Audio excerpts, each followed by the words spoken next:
Primer libro de Crónicas, capítulos 13 y 14.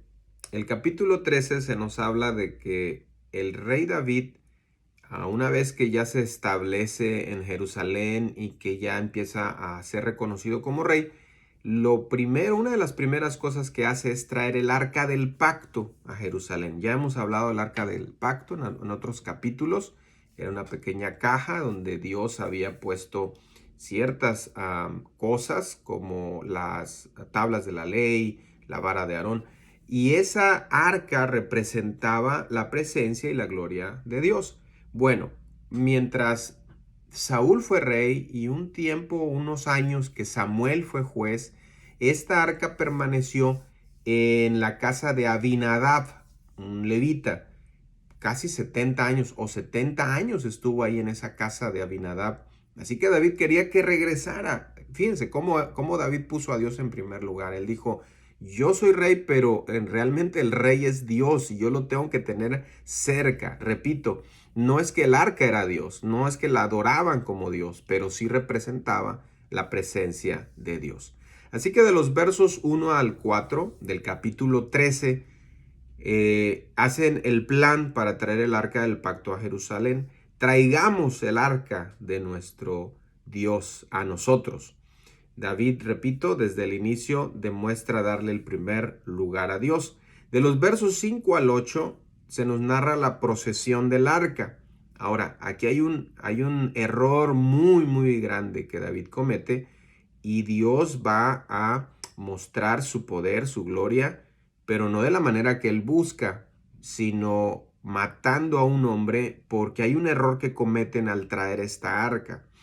Dice que llevaron el arca de Dios de la casa de Abinadab en un carro nuevo. Ponga atención a ese detalle. Y ese carro nuevo era dirigido por Usa y su otro hermano, pero el arca del pacto no estaba diseñada para traerla en un carro. Dios había establecido que los que tenían que traer el arca eran los levitas de la familia de Coat, que no debían tocar el arca, y el arca tenía unos pequeños anillos por donde entraban unas varas. Dios dio todos esos diseños. Si quiere usted leerlos, están en Éxodo 25. Dios había dado todo el diseño, la manera de traer el arca, de cargarla, y Dios es muy estricto en eso. Así que no todo lo nuevo agrada a Dios, no todo lo novedoso. Si Dios no lo ordena así, tenemos que seguir el patrón que Dios nos ha dado. Tenemos un carro nuevo, dijeron ellos. Dios se va a sentir complacido con nuestro elegante carro nuevo. Lamentablemente su deseo era bueno, pero no, Dios no nada más toma en cuenta nuestro deseo. Dios tiene reglas, procedimientos, leyes que hay que cumplir. David y todo Israel estaban regocijándose delante de Dios. Parecía que todo iba muy bien, pero de los versos 9 al 11, Usa, este hombre que iba dirigiendo el carro, toca el arca y muere en juicio. Usa no vio ninguna diferencia entre el arca y cualquier otro artículo valioso. Eso es un arca, bueno, pues podemos cargarla y podemos tocarla. Sin embargo, Dios había ordenado que nadie la tocara y por eso tenía que ser cargada con estas varas en los hombros de cierta familia de la tribu de Leví. Es ahí donde fallaron. De los versos 12 al 14, David se llena de temor, pero se nos menciona que Dios bendice a Obed-edom. David decide dejar el arca del pacto ahí en casa de Obed-edom, que precisamente era un levita y era de la tribu de la familia de Coat, exactamente así como Dios había establecido. Dios bendice a Obed-edom para que David entendiera que el problema no era el arca, que el problema no era su deseo de traer el arca, el problema era cómo lo había hecho. Por eso bendijo a Obed-edom, no porque por otra cosa, ¿no? Sino porque, repito, Dios le manda un mensaje a David y lo vamos a ver en los capítulos posteriores.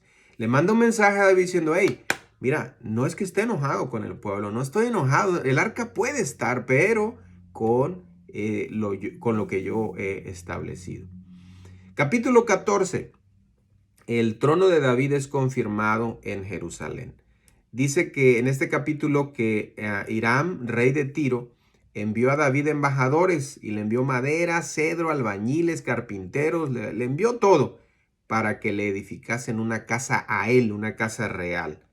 Y como David recibió esto, él de esa manera sintió el respaldo de Dios y dijo, esta es la manera en que Dios me está estableciendo como rey.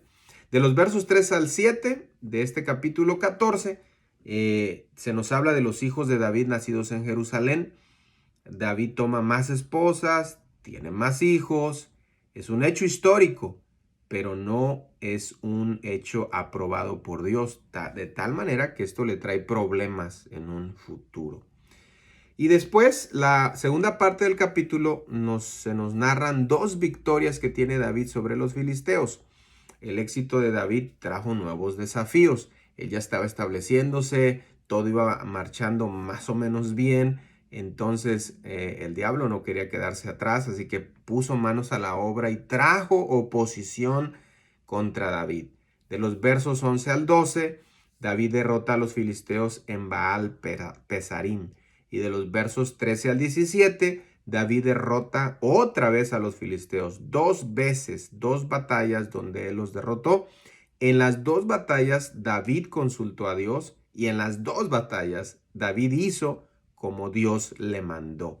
Esta es una señal para todos nosotros que siempre que consultemos a Dios con un corazón abierto y que nos mande a hacer, aunque no nos guste lo que nos mande a hacer, y obedecemos, siempre seremos prosperados.